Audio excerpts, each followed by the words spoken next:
You're listening to the Options Insider Radio Network, the home of the Options Podcast. For more quality options programs, visit theoptionsinsider.com or search for Options Insider Radio Network in your podcast provider of choice. Listeners can also access all of our programming through our mobile app available in the iTunes and Google Play stores. Select programs are also available via live stream at mixlr.com/options-insider. That's mixlr.com/options-insider. Don't forget to follow along with your favorite programs and submit your own questions for the hosts at twitter.com/options, stocktwits.com/options, facebook.com/theoptionsinsider, or via questions at theoptionsinsider.com.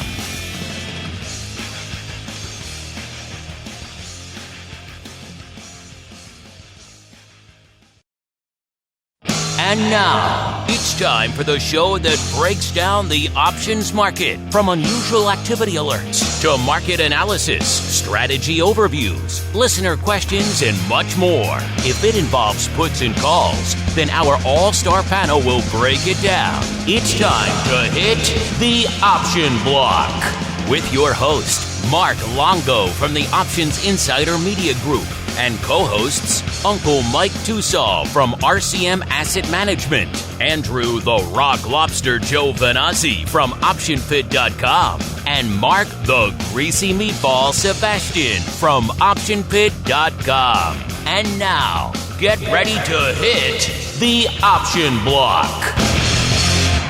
All right, everybody, that rockin' tune means it is time to rock out once again with everyone's favorite bi-weekly source for all things options related. Yep, it's the Option Block. My name is Mark Longo from theoptionsinsider.com, as well as from the ever-exciting The Options Insider Radio Network, coming at you here early in 2020, early in this new year, this new decade of all sorts of market madness to unfold. Whither will it take us? Who knows? We can't see that far, but we can at least see what's going on today, and we'll help navigate you through that morass. Instead, of course, as always, join us live Monday and Thursday, noon Central, 1 p.m. Eastern, or after the fact on your device of choice. It's pretty much on every platform you could think of. And, of course, our app. I don't talk about our app that much. We have the app, of course, available for all the platforms. So if you want to get out of the Android, or out of the iOS ecosystem, sick of that Apple Podcasts, I get you. Grab the app. Of course, it works on Android as well and everywhere else. Get all of our shows, not just this one there, so that's a great place to go. If you like to go deep into the catalog, I know some people have written in just asking about that recently. That's a good place to go because you can get everything, no limitations and no platform restrictions, none of that stuff. So dive deep on the app, and of course, however you listen, live after the fact, hit us up, questions, comments, insights, pearls of wisdom. We do enjoy hearing from you folks out there. Let's see who else I'm hearing from on the old all-star panel today. Let's go out first to a portion of the U.S. doesn't get a lot of love unless you're talking about option searches.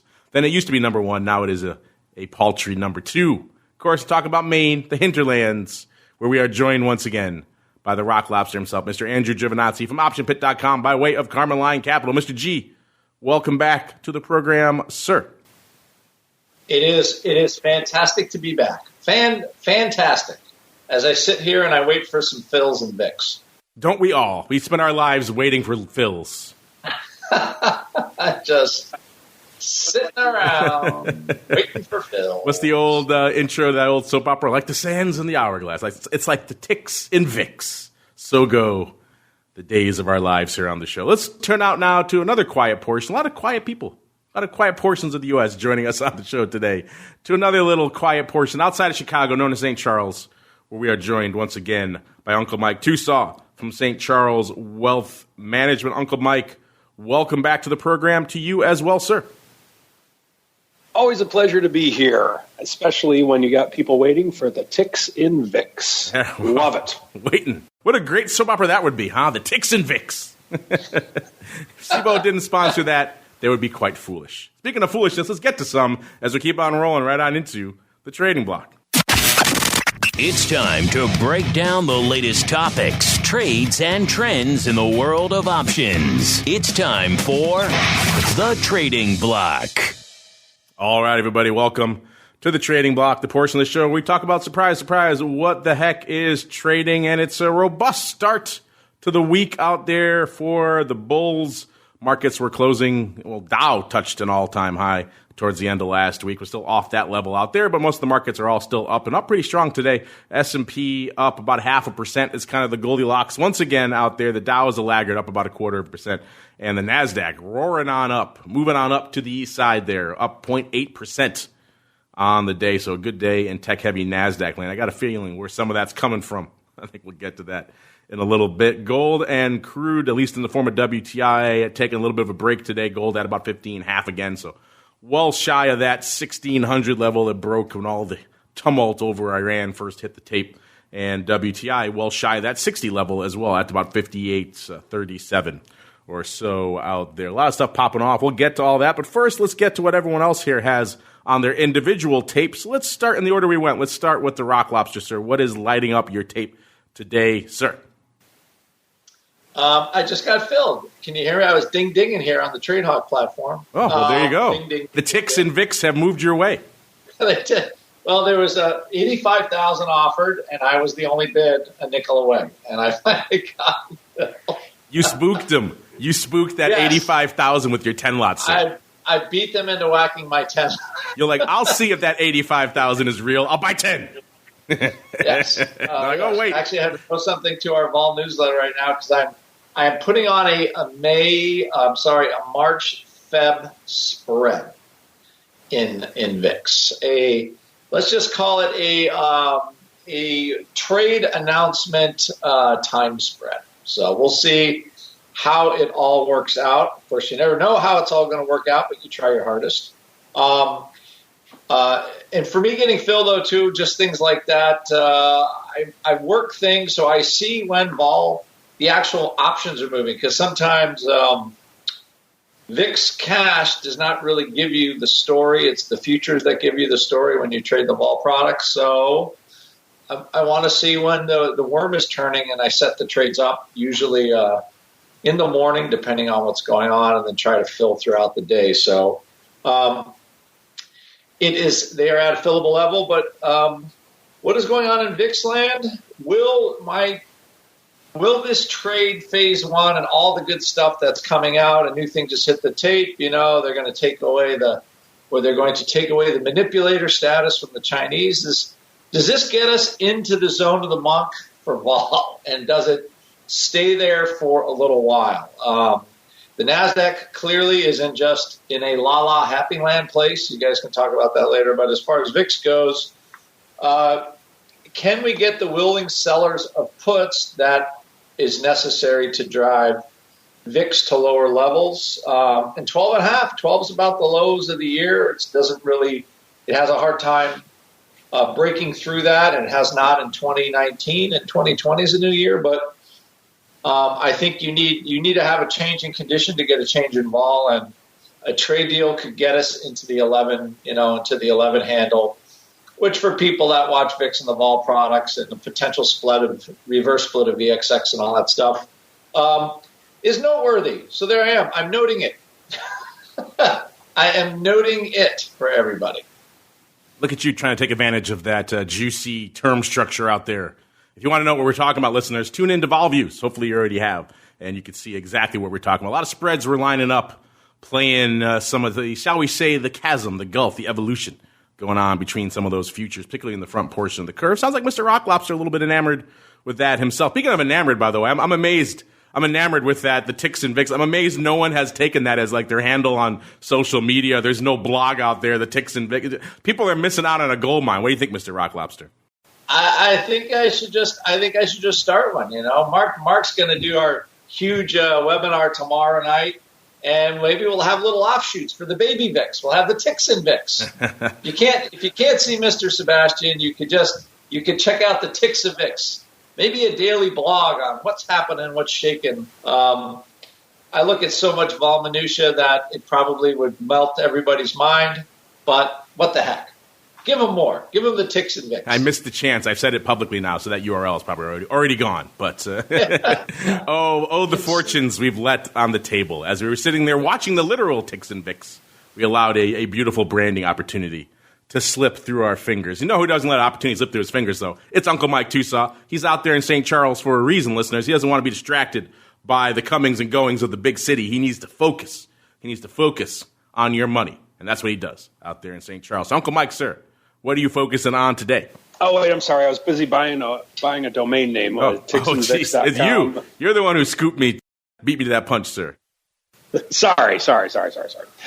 Yeah, so I got to have a little bit of a disclosure before I say what I'm about to say. We're right around the highs, and we did technically make new highs today, but we're not at them right now. So, but we're really close, and we have reached them today, so I can still say it. Never before in the history of the entire stock market has there ever been a better time to sell than today. So we had new highs in the S&P today, so that's always an exciting thing. If it just does this every day for the rest of all of our lives, then everything will be easy for us bulls. Unfortunately, it doesn't always work that way, so make sure that you have a plan, listeners, in case we do start to come down a little bit. So in terms of things that are catching my eye right now, I know we have the financials coming up with earnings in the next week or two. So that's something that I'm definitely going to be watching, not trying to steal the thunder of around the block, but that is going to be a pretty big thing for this market. Watching how silver's holding relatively steady now that we don't think that we're going to be going to any major war in the near future. So that's a good thing for those of us who are have silver exposure. And just in looking at the ticks and VIX, it's hard not to say that. It's so fun. We're still around the 12.5 mark. And so the market appears to be saying that, yes, we are at all-time highs. Or the VIX appears to be saying, yes, we are at all-time highs, but there is a little bit of concern from the standpoint that we're not in single digits right now, even after a 30% up year just this past year. And so what the concern is, of course, is the China deal going to actually happen? Are we going to go to war with Iran? A lot of macro things. And, of course, we have earnings coming up. So with that, we're not in the single-digit VIX by any means, or the ticks and VIX are not in single digits. That was fun to say. But when looking at this, I think that I don't really see us going that much lower in VIX. Now, if we do go to the 11 zone, is the 11 area, like Andrew was saying, we're still not the single-digit levels as we once were a couple of years ago, back when we were saying Donald Trump is definitely not a single-digit VIX president. So I think that the VIX is a really big thing to watch at this point when we are at these new all-time highs. Now, the next thing that we are looking at, of course, would be at the Dow at the 30,000 level. We're roughly 120 points away from it at this point in time. So that's people who really are in the markets and really trade a lot of times don't look at the Dow per se, more along the lines of how I know the three of us anyway are more partial to looking at the S&P. But the Dow at 30,000 is definitely a big mental number that we are approaching at this point in time. And if we cross it, I do think that could mean a lot of good things for the market in and of itself. Now, with that being said, of course, the Dow isn't the thing in and of itself with the market, but that is a big thing. The fact that I'll never forget I was in college when the Dow went over 10,000 and how big of a deal that was. Same thing can hold true at the 30,000 level with the Dow. Now, going onward to the S&P, with that, we are approaching the 3,300 mark.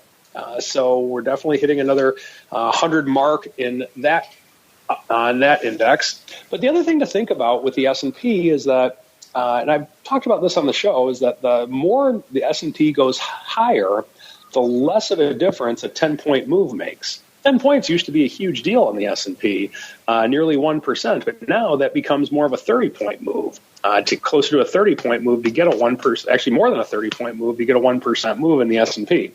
So as we go higher, it's going to be interesting to see if these point movements can continue to go higher along with the percentage, or if we'll have smaller movements, or just be interesting to see how the market reacts to what's going to be happening over the course of the next few months.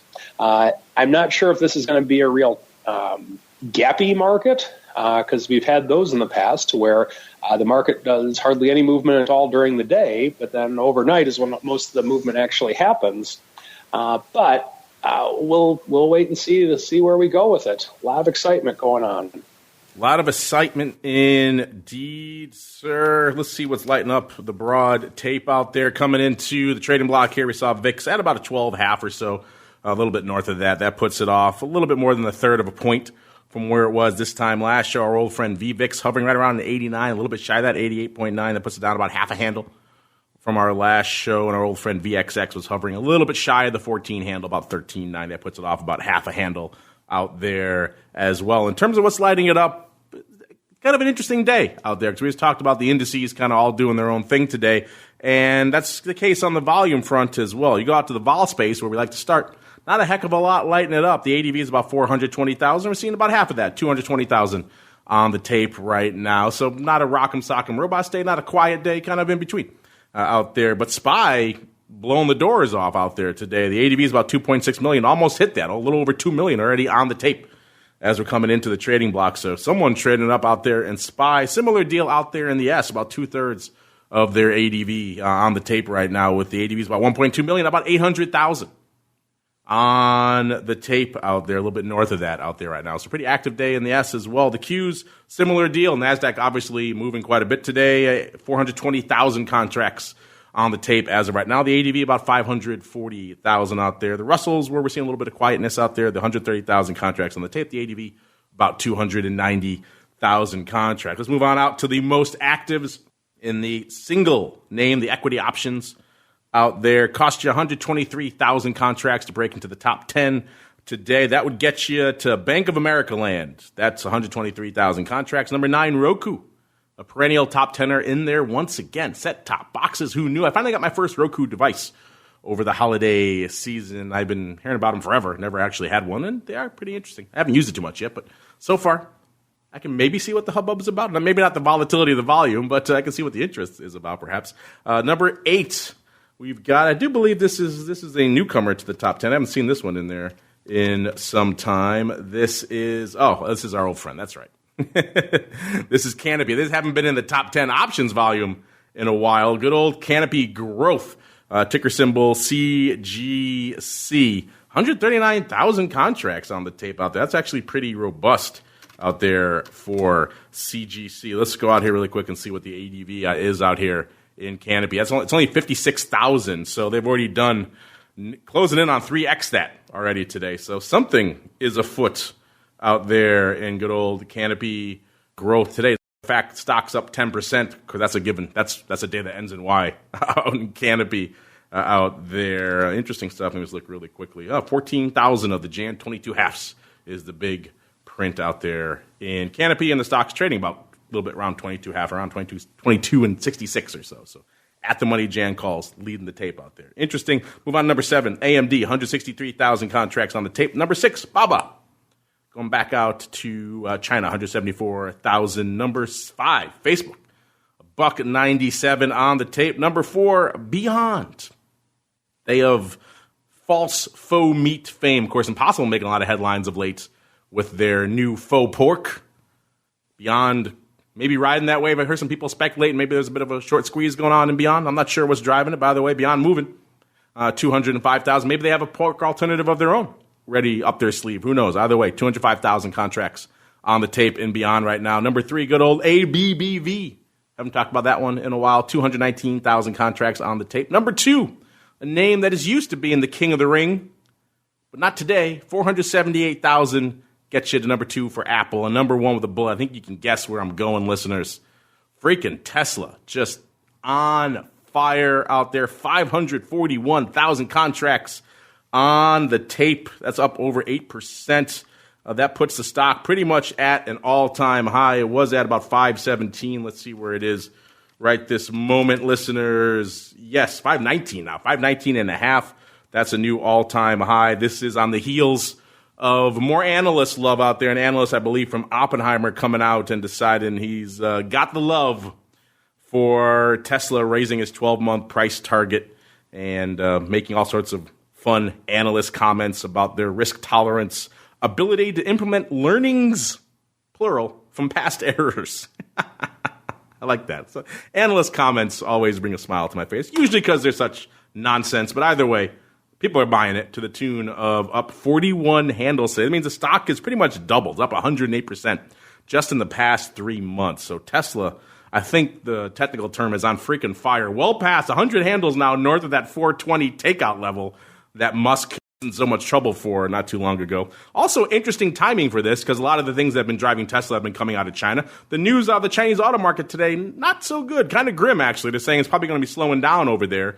And yet, Tesla off to the races. So a day that ends in Y, Tesla lighting it up out there. Mr. Rock Lobster, I know we chatted about it before. It's been a little while. The crazies out there in the pit chat while they're gearing up for your big webinar tomorrow. Are they slinging a lot of Tesla these days, sir?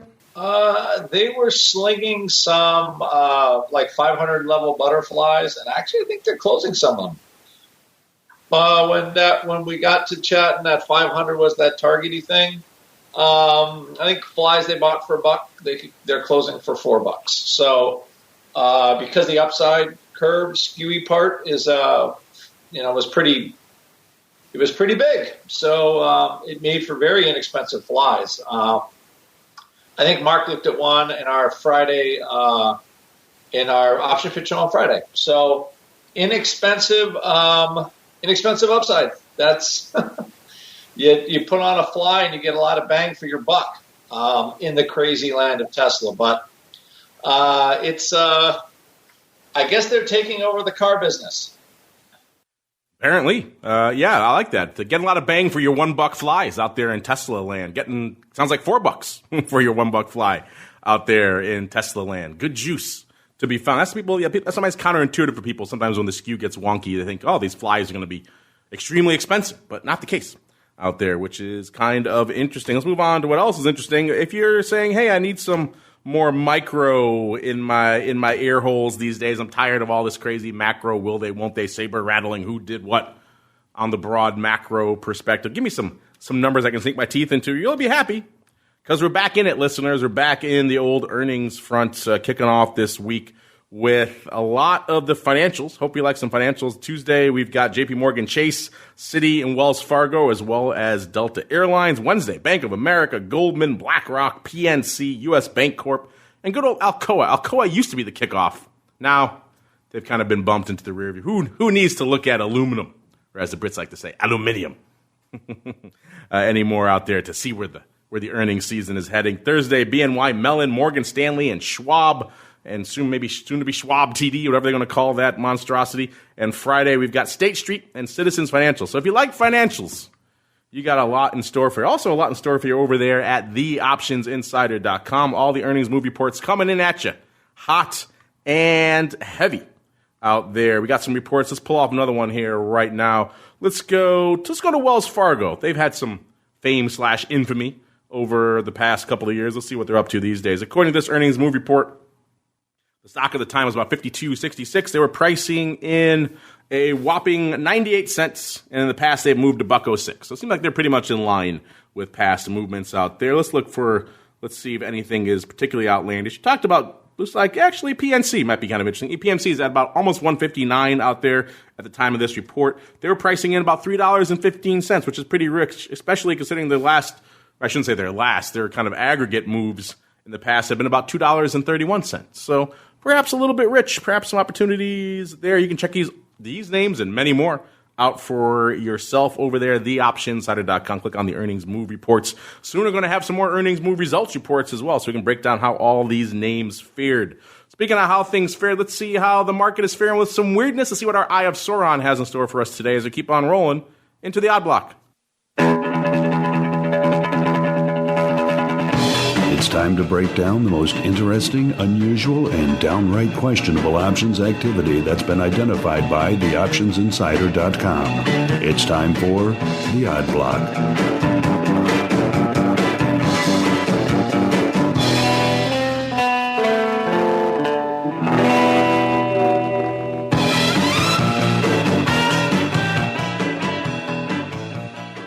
All right, everybody. Time to get wild, time to get weird. Also time to go back into the Wayback Machine. Mr. Rock Lobster, are you ready to go back and pay off some more of these trades we've been watching, sir? Are you psyched? Are you fired up? I am as excited as I can be. I just filled a couple things, so I'm rolling out of one thing and into another. So would you say the ticks and VIX are rolling your way, sir? The ticks and VIX are I try to get rid of my shorts as the vol goes down and roll into some longs slowly but surely. And that's kind of what's going. The ticks and VIX are rolling my way. Like I just say collectively, I'm disappointed in all of us. It took us this long to come around to something as awesome as the ticks and VIX. As the chief branding guy here on the show, I'll take most of that blame myself. But still, nonetheless, took us a while, but we got there, listeners. So you're welcome. Speaking of you're welcome, let's see what else maybe you want to be thankful for here on the show. Let's find out. Maybe our traders will be thankful, maybe not. First off, we're going to set the dial on the Wayback Machine all the way back to November 7th. So a couple months back here. Going to go out to Kohl's again. Ticker symbol KISS. KSS. What a cute ticker. They're trading. Well, actually, I won't tell you where they're trading right now because it's kind of a bit of a spoiler when we're doing these look backs. We'll find out together. At the time, listeners, we profiled what looks like at the time, it seemed like some pretty meaty, pretty beefy Mr. Rock Lobster put love to the tune of the Jan 60 puts going up 10,750 times for $6.75. It did seem like these might be earnings motivated because there were some earnings coming up in a couple of weeks later. The earnings were on the 19th of November, so it seemed like there might have been some earnings playing out there. Let's look at the chart here and see. At the time this went up November 7th, the stock was at 56.74, and it looks like it peaked out right before the earnings because coming in the next week on the 19th, it was trading 47.02. So perhaps this guy was right to be concerned here. And right now the stock at 46.35, so it hasn't really recovered from the sell-off it had on the earnings. Now you might say at first blush, this guy probably did all right. He bought these fairly meaty puts. They were in the money at the time and even more in the money after the trade went up. And yet, interesting, and also worth noting, kind of reinforcing that these were earnings trades. Actually, kind of weird timing, actually, because maybe this is more of a Rock Lobster thing, because I know you like taking off your trades ahead of the earnings. Looks like our friend here put these on a total of about 11,000, so a couple hundred more total on the day, traded on the 7th. And then it seems like they pretty much took most of these off, took half of them off, 5,500 on the 15th, so before the earnings, for 475. So it seems like he lost a couple of bucks on those bad boys, which is not good, obviously. And then looks like he took off the other half, 5,500, a few days later on the 18th, still right before the earnings.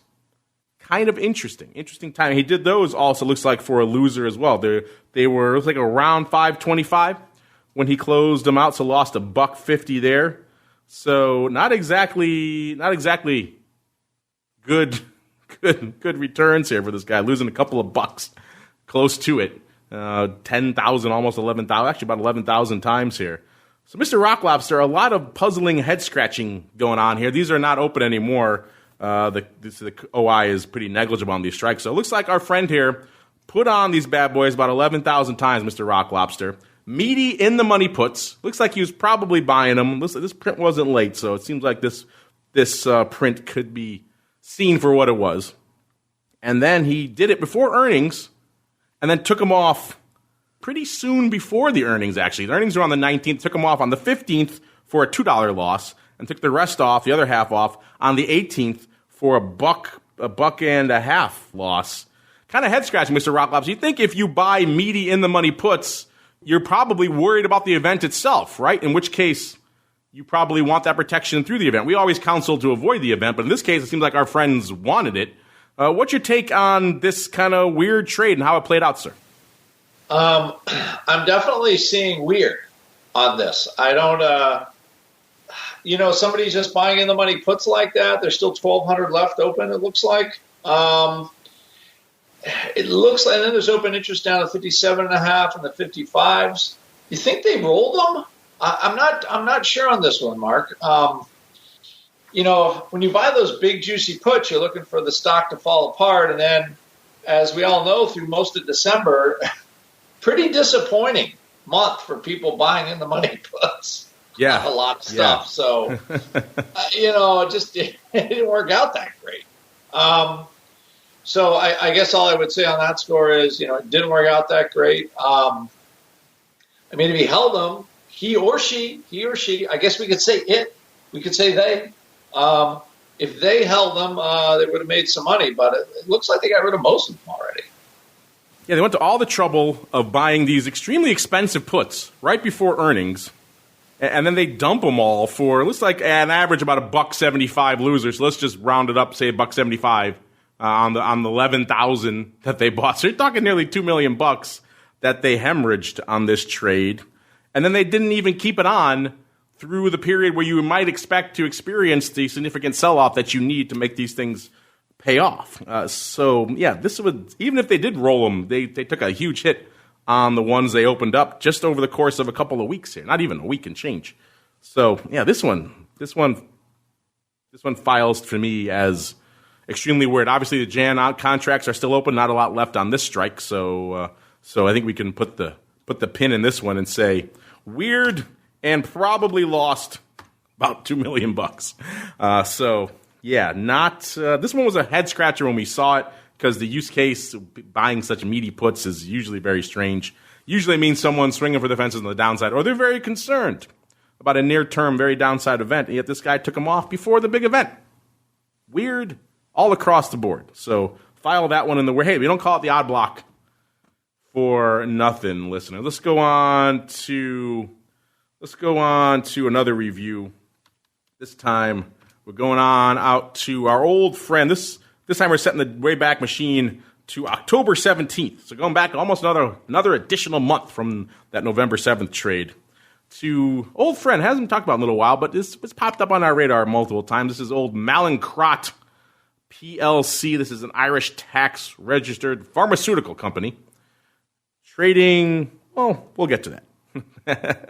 At the time, back on October 17th, ticker symbol MNK, by the way, listeners, 13,173 of the Jan $4 puts, obviously this is the cheapie, went up for $2.14, pretty much half the value of the stock.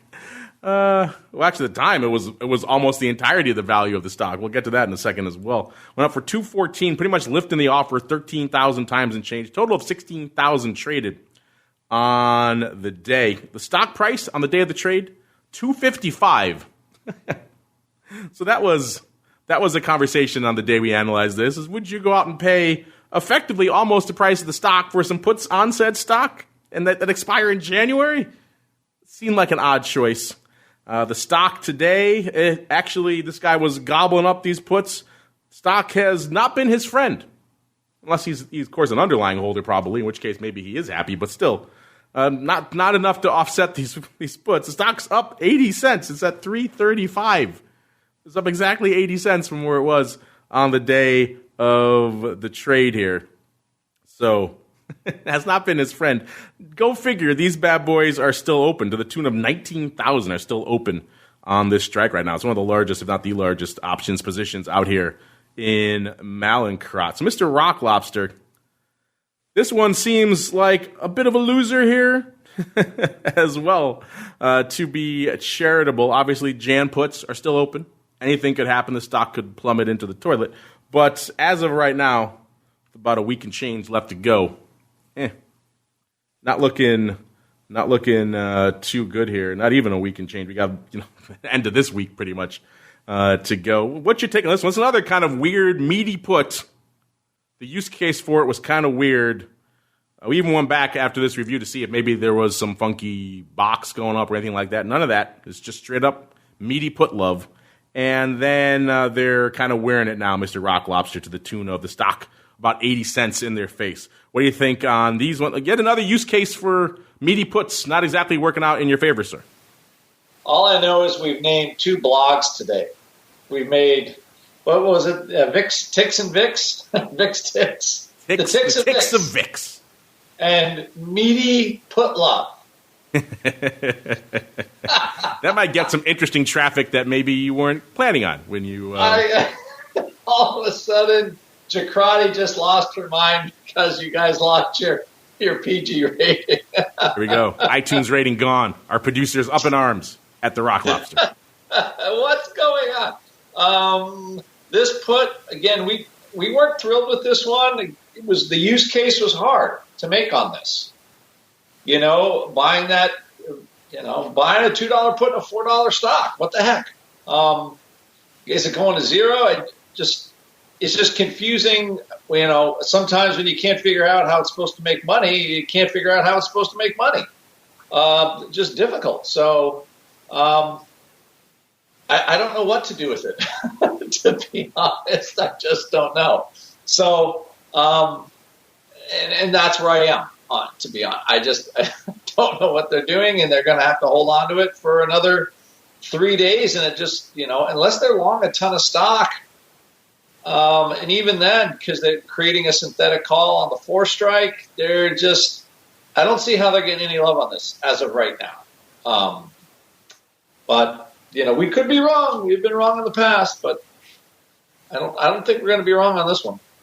Yeah, things are trading about 66 cents right now, which is still kind of meaty, but nowhere near the 214 that our friend paid. So another size loser, listeners, for some in-the-money puts. Again, anything can happen towards the end of the week, but it always seems like a, shall we say, dubious play when you're pretty much paying almost the entirety of the value of a stock for an option that expires in a couple of months. That's usually a dubious choice. All right, let's wrap it up with an actual one coming in today from our Eye of Sauron. Let's go out. I believe this might be a newcomer to our little band of fun here. This is First Horizon National Corp. It's a bank holding company, ticker symbol FHN. Trading right now $16.15.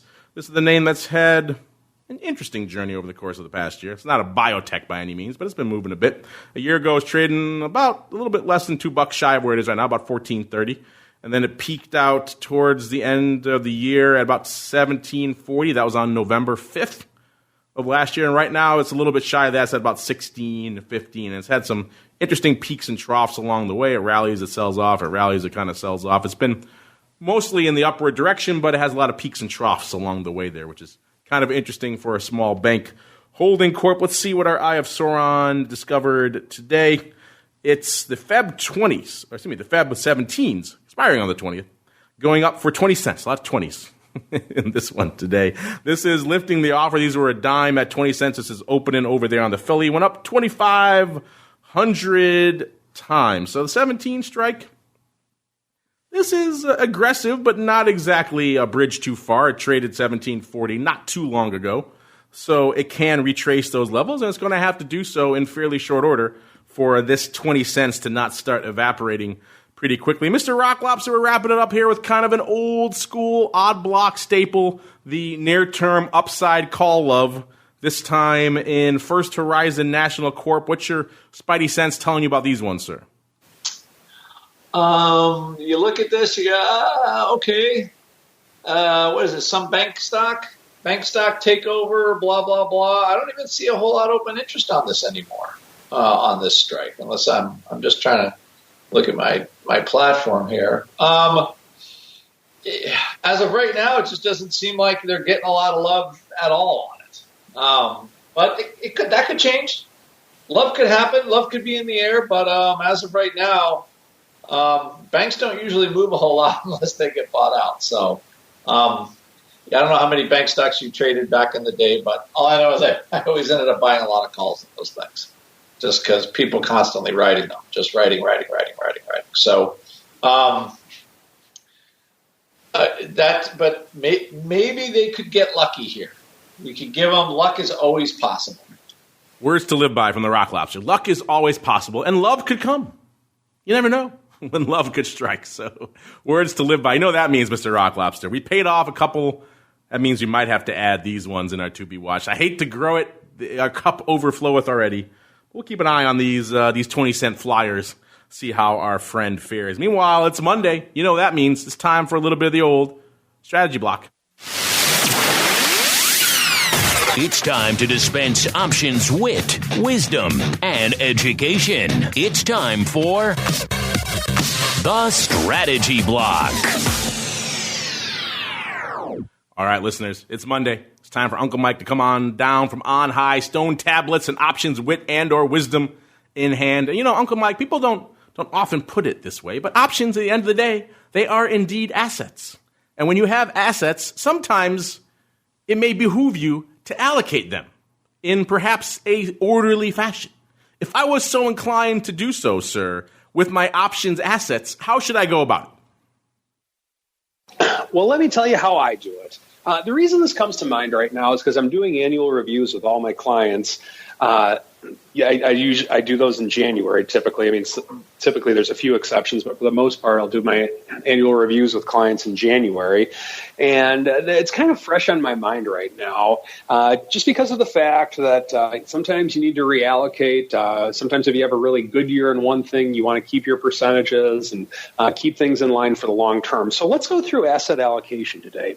I first want to do this. Now, brace yourself. I'm just doing this for purpose of example, but I am going somewhere with this, guys. I know you're going to scream when I say this. Let's pretend you don't have any options in your portfolio just to start with, okay? All right, cool. So either Mark and Andrew, or I'm sorry, Mark and Andrew either killed themselves right now silently, or they're listening, or they're getting really mad for me even mentioning such a thing on this show.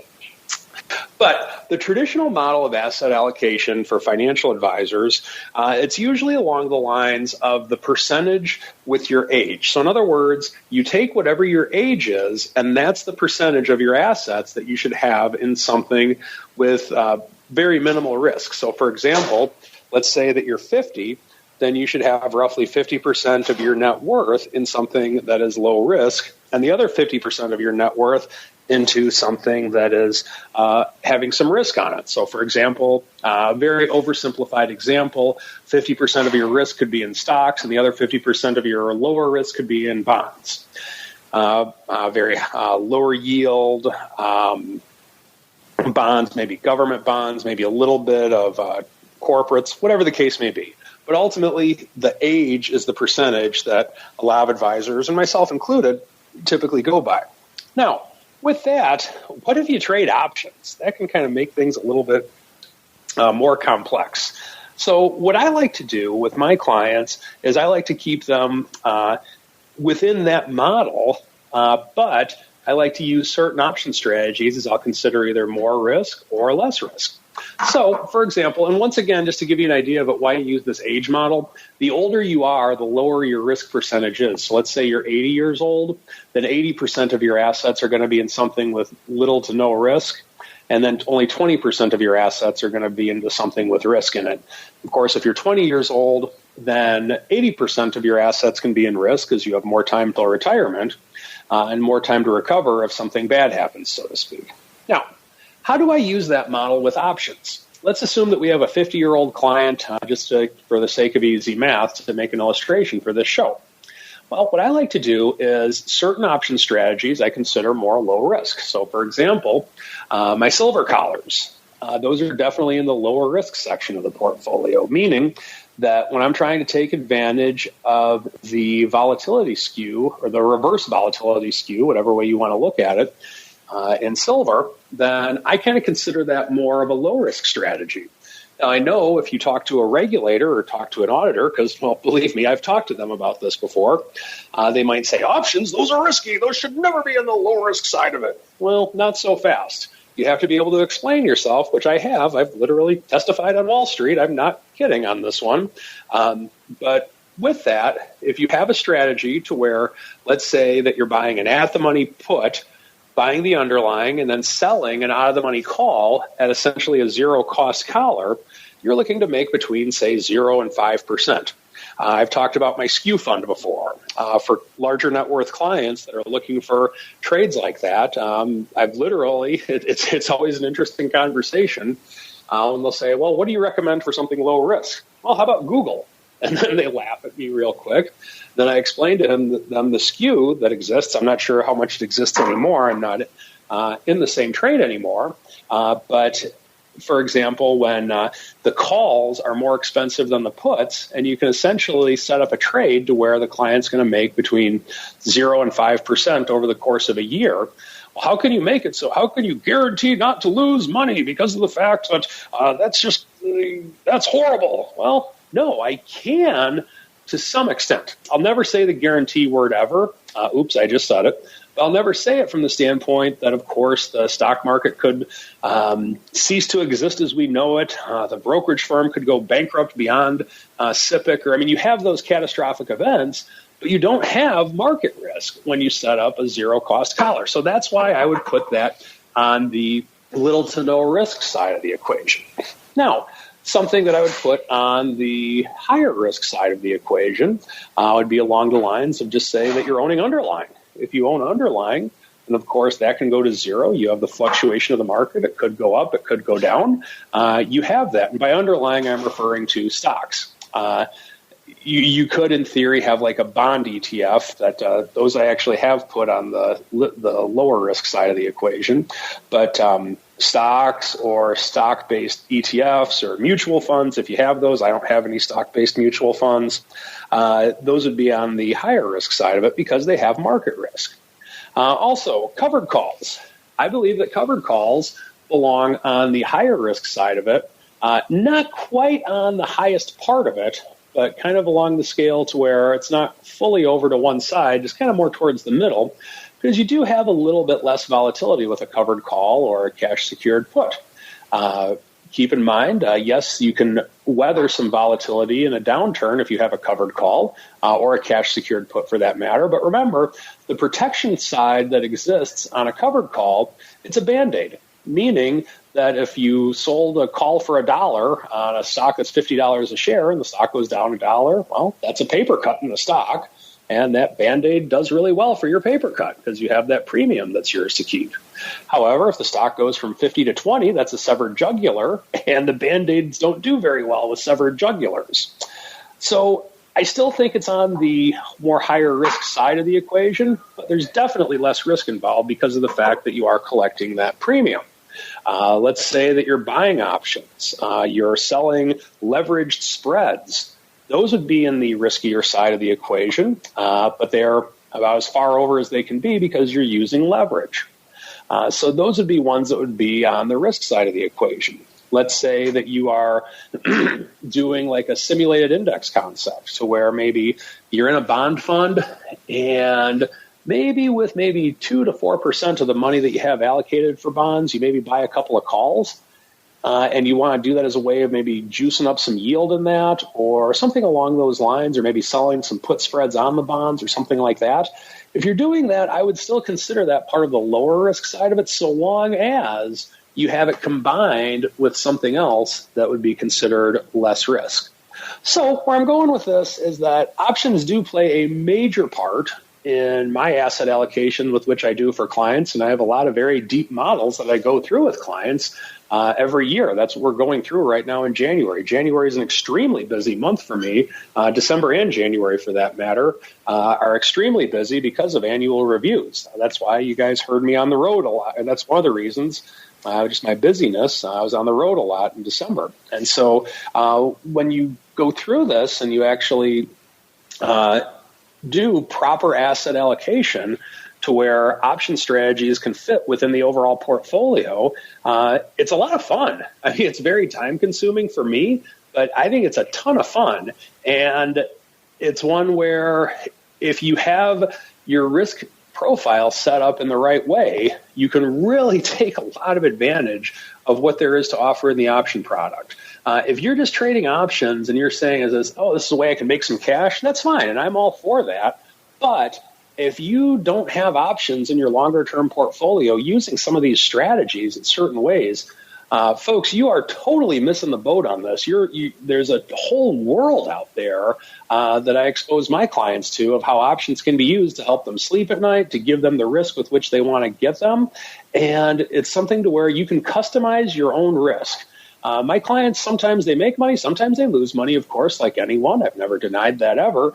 But I very seldom have I don't think I ever have, in the over 10 years I've been doing this with other people's money, I don't think I've ever lost a client because they were surprised that they lost more. They always know where their risk is, and we always come up with the risk parameters with which they feel comfortable with. That's the power of the option product. Don't get me wrong. I love it when I own a call and it goes up a lot in value just like anyone else.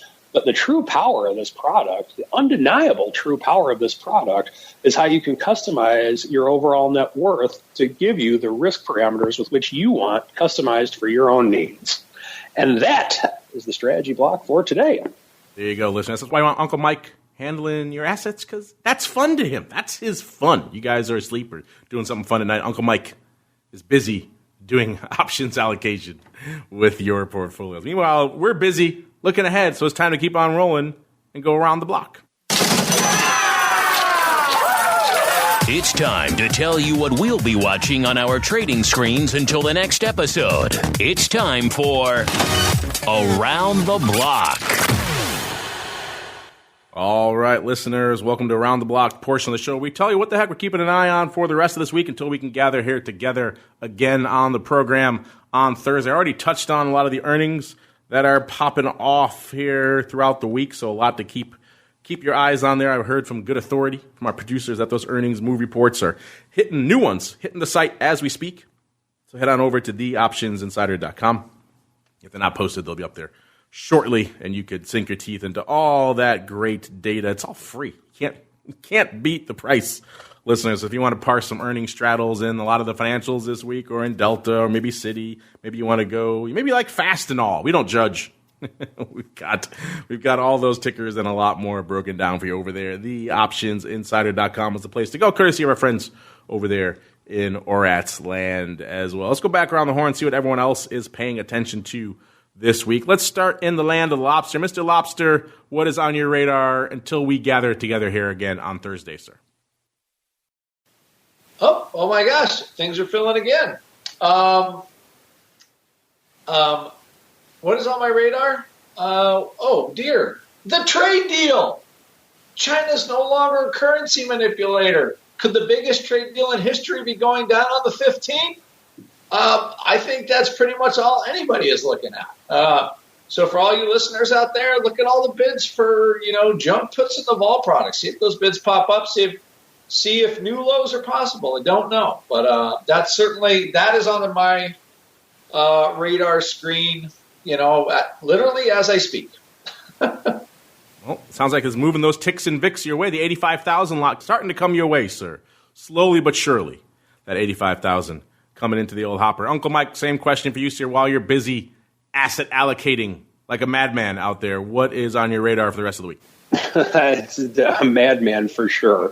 Definitely watching the trade deal. We have a lot of earnings coming up as well, but I think the trade deal is the main thing. And I am curious to see, I got to say it again, the ticks and VIX. I think that if we do go down with it after the trade deal, it could be more upside for the S&P 500. And for those of us bulls out there, there'll be a whole lot of grinning going on, mostly by me. Doesn't take much, listeners, to make Uncle Mike grin, but all-time highs in the indices, that'll certainly do it. Unfortunately, that music, listeners, needs to come to the end of the road, at least for this show. If you're saying, hey, I need more, don't worry. We'll be back shortly if you're listening live. Just we'll got a brief hiatus while we rejigger the studio here a little bit. We'll be back with the crypto rundown in about exactly half an hour. We're going to talk about all the hot things popping off in the world of crypto. Those Bitcoin options on CME, yep, they launched today. We're going to get into that. Got a great guest talking about lending for crypto. Not the sexiest thing, but hey, they're lighting it up these days. I also have a trading platform out there as well, so we'll get into all that stuff. BlockFi will be joining us in a little bit. Before we do all that, let's go back around the horn, see what everyone else has up their sleeve that may interest you. Mr. Rock Lobster, I've been hearing for a while now, you got this webinar. You got this crazy webinar, once-in-a-lifetime kind of webinar. What the heck is up? What are you guys doing over there in the land of the pit? And if I want to get access to it, where do I go? What do I do? Go over to the Option Pit website, and you will see Mark in a pit trading, looking like sign up for the webinar now. He's going to teach you the secrets of trading options and how to trade them in a sustainable way. So go to the webinar. It's supposed to be the best webinar Mark has ever done. So, he's a great presenter. So check it out. And it's tomorrow at 8 Eastern time. Tomorrow, 8 p.m. Eastern. Speaking of times, I realized I just misspoke. Crypto Rundown will be an hour from now. It will be at 2 p.m. Central. We'll be back in about an hour. I have to rejigger this. So not a half an hour. I promised. I over-delivered on the time. I was just so excited to get that show out. So we'll be back in about an hour. If you listen after the fact, of course, like most of you are, hey, just hit next on your device. It'll be there waiting for you. Mr. Uncle Mike, sir, if I want to sink my teeth really into that fun world of options asset allocation, where should I go? What should I do? stcharleswealth.com if you're looking for an advisor who is not afraid to bring options into the mix and has logical, reasonable ways with which to use them that I like to think makes sense. Please contact me, stcharleswealth.com. You can find my information there. I would love to have a conversation with anybody. He means it. Love a conversation with anybody. I've seen him do it. Listeners, so head on over there. You should be the one. stcharleswealth.com is the place to go. So you got a hot new webinar coming up in the land of the pit. And you got Uncle Mike and his asset allocation love. You can join him over there at stcharleswealthmanagement.com. And of course, we'll be back in about an hour with all things crypto, a lot popping off over there. And if you want more after that, we'll get more. I think more crypto stuff coming up tomorrow, so stay tuned for that. We got good old OPR hitting the network as always. We're recording on Wednesday, hitting the network on Thursday, and we'll be back again on Thursday for, of course, more of the Option Block.